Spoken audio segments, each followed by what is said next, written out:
We are back with a brand new video. What is good, you guys? In today's video, we're going to be ranking the top starting small forwards in the NBA into a tier list. Make sure you guys drop a like, subscribe if you guys are new, if you guys want to see more of these videos. I already did point guard and shooting guard. I will do power forward, center. More games like these will be coming on this channel as well. So let's get to 200 as soon as possible. And yeah, without further ado, let's get right into it, man.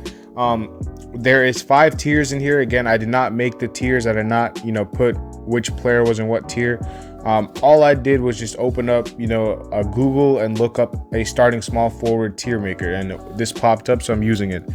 Starting off with Dillon Brooks. I think Dillon Brooks is an above average player in the NBA. I know a lot of people, their opinion changed on him after the whole Gary Payton incident, but as far as his skill level on the court, I still think that this is a guy who was, I'm pretty sure, averaging 18, 19 points per game, somewhere in that realm. He's going to be in the B tier for me for now. Again, we might change this up at the end, but for now, I think he's in the B tier. Moving on to Dorian Finney-Smith, who I do see as more of a power forward, but that's fine. They have him as a small forward.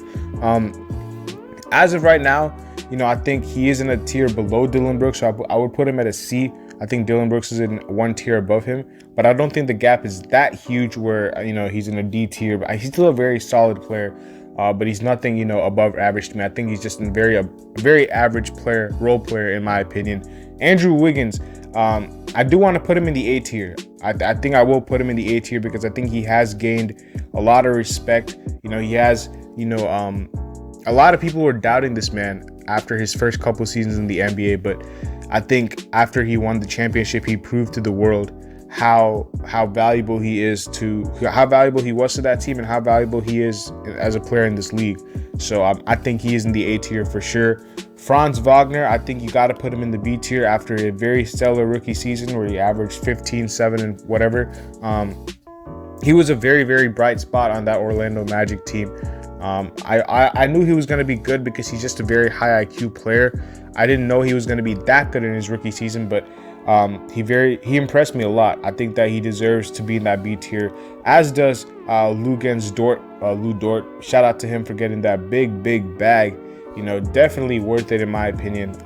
Some might even say he was underpaid, but Lou Dort at a B tier is solid for me. Jaden McDaniels, I think, could potentially become in this B tier, but as of right now, I'd put him in the C tier.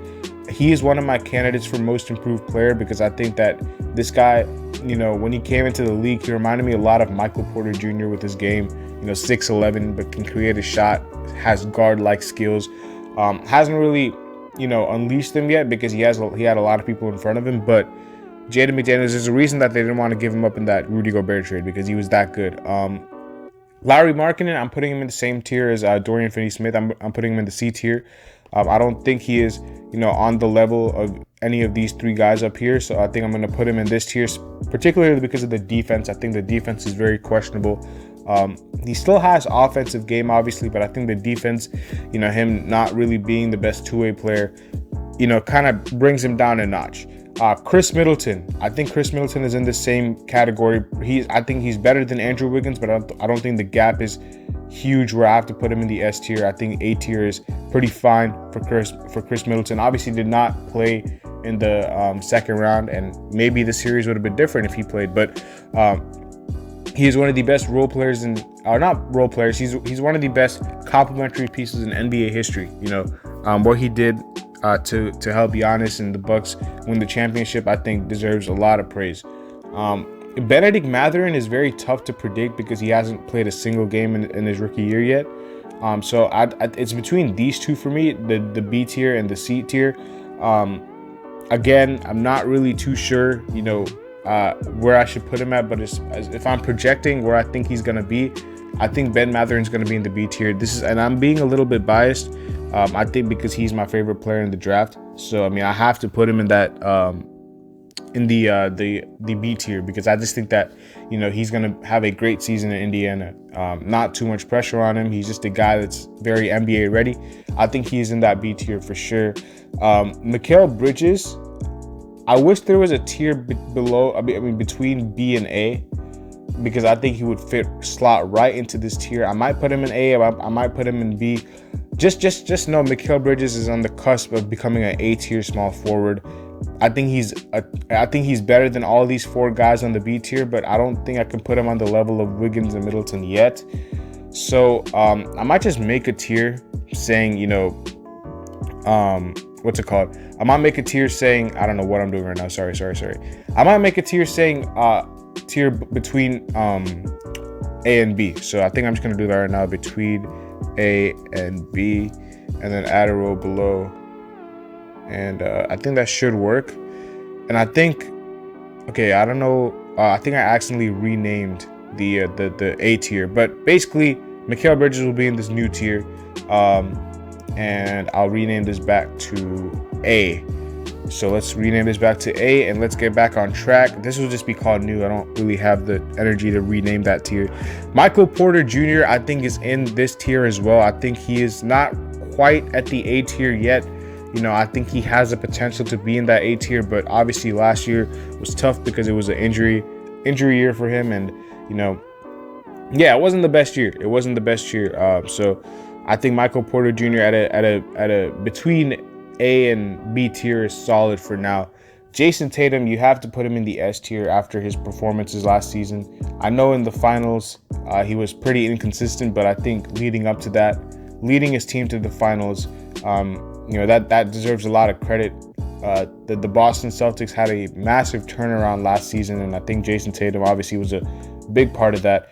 He is a top tier small forward in this league, so he's going to be at an S tier. Although I don't think he's a small forward, I think he's a power forward, because I'm pretty sure JB should be the small forward. But we'll let it ride. Denny, I think Denny's in the C tier. I think Denny's in the same category. I think he is in this tier. And I think he's in this tier pretty comfortably. I don't think, the gap is huge or anything like that. I just think that he's in the C tier. RJ Barrett, I think, is in the B tier. Actually, RJ Barrett, I'm gonna put some respect on his name. I'm gonna put RJ Barrett in this tier, but between A and B. I think he's gonna be in this tier for me. I think RJ Barrett is a real deal on both ends of the court. I think that obviously his efficiency has to be better. That's the biggest part of his game that I want him to improve on. But apart from that, I think that he's just a very, very solid player. I think that he's just he's a guy that a lot of people, a lot of people just, the thing about RJ Barrett is a lot of people don't really like his game because he's just not the flashiest player. But I think that he can finish at the rim, even though I'm pretty sure he was the worst finishing player at the rim. That's definitely in his strengths. I just don't think he had the best season as far as finishing at the rim last season, but he can definitely finish at the rim. He's showing improvements of shooting the 3-ball. He can definitely defend. He's a valuable player in this league for sure. Brandon Ingram, I'm going to put him at an S tier. Actually, no, I'm going to put him at A tier. Although I do want to put him at an S tier because I think that, eventually he's going to get to this tier one day. I just can't as of right now, so I'm going to put him in the A tier. Kevin Durant, obviously S tier. Might be the best small forward on this list. So Kevin Durant is S tier for me for sure. I don't even have to explain that. Sadiq Bey is going to be in the B tier for me. I think same tier as these guys. I think same tier as these guys. I think that's where he's going to be in the conversation. Kawhi Leonard is in the S tier. I know he hasn't played, but I think that when he's healthy, this guy is a very, very solid player. So he's going to be in the S tier. Keldon Johnson, I think you got to put him in the B tier for now, even though this guy could make a leap. With DeJounte being gone, he really just has the keys as the number one option now. So don't be surprised if he makes the jump. But I think for right now, I'm going to put him in the B tier. As will DeAndre Hunter. I think DeAndre Hunter is a very solid player. We saw his true potential in that last game against the Heat where he kind of exploded for 30 whatever. He had a 30 piece. I don't know what exactly the points was, but he had a 30 piece. Gordon Hayward, again, another B tier player for me. Again, not in this level yet, but he was one day. He was an all-star back in his day, but with the injuries, I think he's slowly regressing, and I think he's going to be in the B tier for quite a bit of time now. Josh Hart, exact same. We're seeing a lot of guys in this B tier, but I think they're all really on the same level. Josh Hart will be in this level, in my opinion, as well. Jimmy Butler, you got to put him in the S tier after what he did, with that Miami Heat team. He was really, really instrumental in their success in the bubble and last season, leading them to the conference finals. battling against the Celtics to 7 games. I mean, that's just, you know, superstar material. You got to put him in the S tier. I don't like the haircut, Jimmy, but not the haircut, the hair extensions. But, you know, as far as his game on the court, it really speaks for itself. DeMar DeRozan will be in the A tier for me. Very, very good season last year. I don't think he's on these fours level yet, but I think these four have a good, you know, I think these four are on like similar levels. I'm showing Wiggins a lot more respect because he's a champion and he did a lot to, you know, win that championship. But I think, you know, these four are on the same level.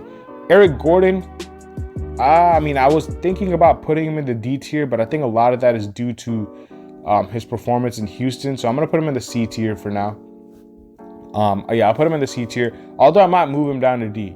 Who knows? Because I still think that these four are a lot more valuable. So I'm going to put Eric Gordon in the D tier. You know, it's no disrespect to Eric Gordon, but he hasn't really shown me anything. I know he can still shoot the ball, but, you know, I need to see some productivity, bro. Like, you kind of fell off from, you know, this guy was a candidate for 6th man of the year. I'm pretty sure he might have won the award back in the day. So, yeah, he's not the same player for sure. And a lot of that is because of age. OG's in the same category. I think OG and Mikal Bridges are very, very close. I think these guys are in the same tier for sure. LeBron, obviously, in the S tier. No one has to debate that. Matisse Thybulle, I'm putting him in the D tier. And that might sound crazy, but as good of a defender that he is, I think sometimes him being such a liability on offense, I think that really brings him down. And I think that his defense is good, but it's not as good as a lot of people make it seem. I think he's a lot better defender, like when he's, I don't think he's the best defender when he's like on the ball. I think he's really good when he's like, you know, trailing a defender from behind, where you can get those blocks from behind, or when you can get those passing lane steals. But I think that his offensive liability, him being an offensive liability, really outweighs how good of a defender he is. So he's going to be in the D tier for me. All he has to do is develop a consistent shot, but as of right now, I just don't see it. Harrison Barnes, I'm putting him in the B tier. I'm putting Harrison Barnes in the B tier. I think he's in the same realm as these guys right here. And then Malik Beasley, I didn't even recognize who this was at first, and then I saw Malik Beasley. I was like, okay, this is Malik Beasley, but the hair was throwing me off because I'm pretty sure Malik Beasley, he doesn't have that high top anymore. I was thinking about putting him in the B tier, but I think I'm going to put him in the C tier for now. Although he is a guy that averaged, I think, 17, 18 points per game, like Dillon Brooks and these guys like that. A lot of these guys have the defensive edge over them, which is why Malik Beasley, like, if he's not scoring, sometimes he's not out there doing anything, which is why I have to put him in the C tier. Very similar to Lauri Markkanen. So, yeah, this is my tier list for the starting small forwards in the league.